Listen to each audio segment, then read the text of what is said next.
Hello guys, welcome back to Watch Addiction Watch Reviews. Today we're going to take a look at a pretty cool new release from VICTORINOX. They're a Swiss brand that makes Swiss-made watches, and they've been around for quite some time. You probably own a Swiss Army knife. It is produced by the same exact company. Now let's see what's on the wrist today. I am actually wearing the Rolex Explorer 2, my most recently acquired timepiece. The 16570. Still definitely in the honeymoon phase with this watch. It's treating me quite well, and I definitely do like it. But let's get into this box here. So here's the standard cardboard box that it comes in. I'm going to take the top off. We get a inner box which opens up, and there's the watch, as you can see.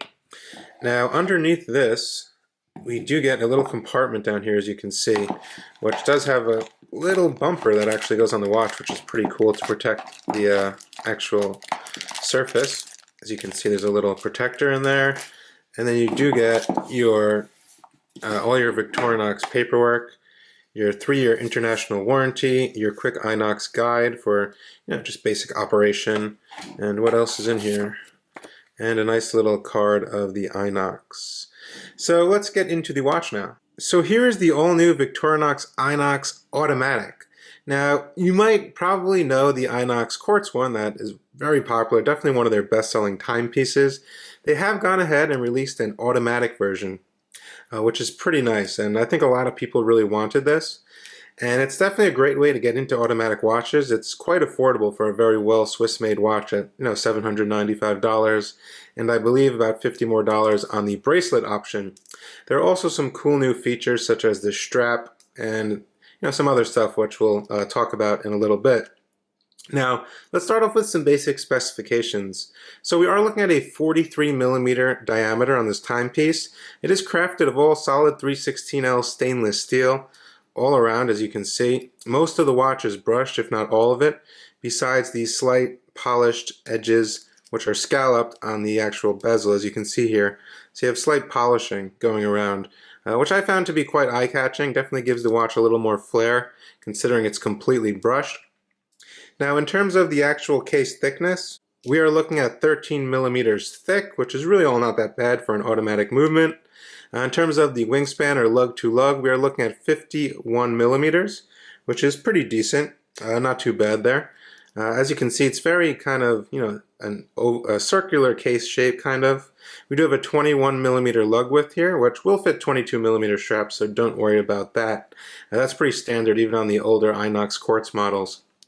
Now, heading over to the actual dial, as you can see, this is the blue variant, and we get a nice guilloche dial, as you can see, with all those little points here on the dial, which looks really nice. If I get you a little closer here, very neatly done. Everything looks very nice, and that's basically a nod to their knives. They actually have that same design on their, some of their flagship Swiss Army knives.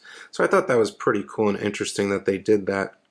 Some more about the dial. Well, we do have applied loomed markers, which are quite legible.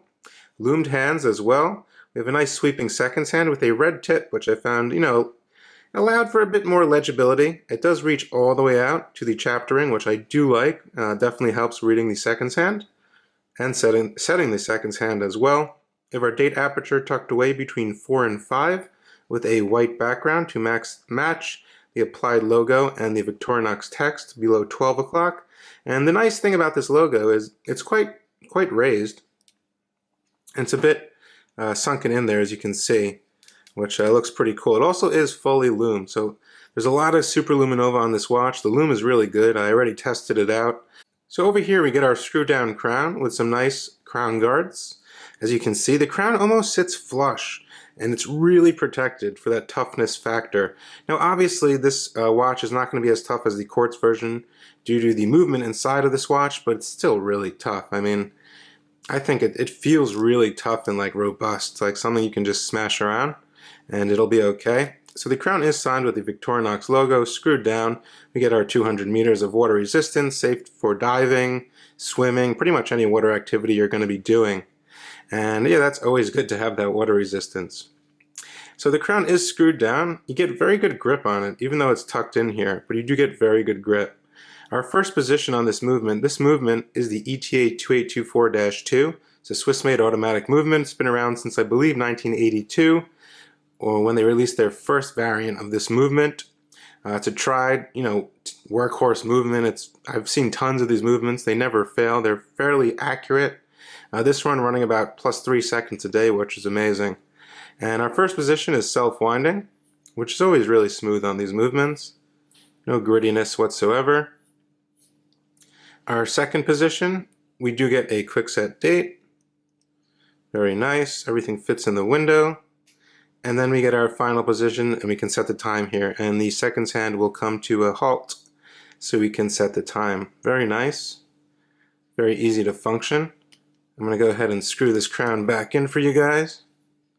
Now this movement has a 38-hour power reserve. It does have 25 joules. It beats at 4 Hz, 28,800 vibrations per hour, and it is using an Edichron regulator system, if you didn't know that. It's a very good movement. We can even see it through the exhibition caseback, which is another nice feature of this watch. As you can see here, they have a screw-down caseback on this watch, which is pretty neatly done with some specifications surrounding the sapphire crystal where you can see the movement. Now the rotor itself actually does say VICTORINOX with their logo, and I think that's pretty nice. Everything looks pretty clean and neat, all brushed as well.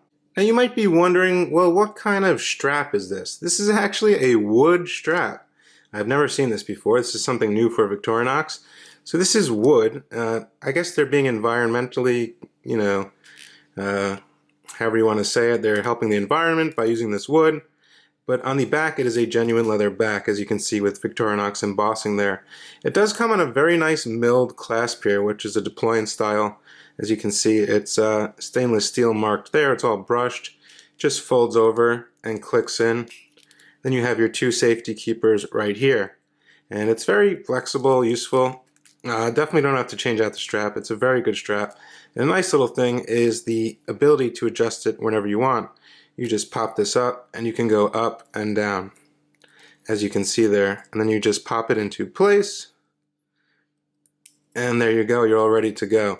It's a pretty nice strap. I think it looks the part, definitely matches the aesthetic of the watch. Kind of like an exploring watch. It's an everything watch, to be honest. It's a great everyday watch, I think. And right now I want to get you guys a nice Lume Shot, show you what the Lume looks like. Here we go with that Lume Shot. It is some pretty bright superluminova. Everything is pretty equally lit up. I do like the fact that they did light up the logo at 12 o'clock. I really do like that. It's just those small things that do it for me. As you can see, visible at any angle there. Definitely is not fading at all. And hey, it's pretty good. Now, as I was explaining earlier, it does come with this bumper. Basically, you can use this to protect your watch even more in tough environments, or you can just use it to kind of protect the actual bezel here, which is brushed if you don't want any scratches, especially on those highly polished chamfered edges. And all you got to do is just pop this on here. There she goes. And yeah, and there you go. I think that's pretty cool. You're not going to be damaging pretty much any side of your watch. If you're really, anti about or picky about getting little scratches on your watch, you can use this when you go out. If you're doing something like shoveling snow or something like that, definitely take use of this. As you can see, it does mark the hours here as well, 2, 4. You have 6 and 10 just to show you where to actually put it on correctly, and you can tell the time pretty quickly as well. It's a pretty cool little function, or feature I should say, and it definitely gives it a completely different look. But right now I want to throw it on my 6.5-inch wrist, show you what these dimensions look like on my wrist.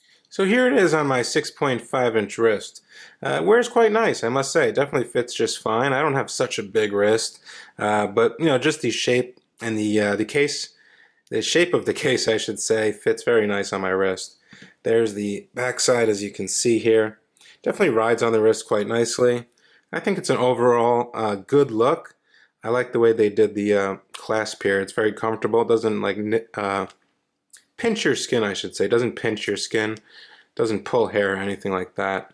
So all around, guys, I think for the price, it's a very well built watch, well finished, has an ETA 2824. If I didn't mention, this also is a sapphire crystal, of course, with 3 layers of anti-reflective coating. You can basically see the time in any highlight condition. The anti-reflective coating is very good on this model. So yeah, I will drop a link to the Victorinox website down in the description below if you're interested in picking one of these up. I think it's a great buy. It's definitely a watch that will last you a long time, and it's definitely quite a tough watch as well.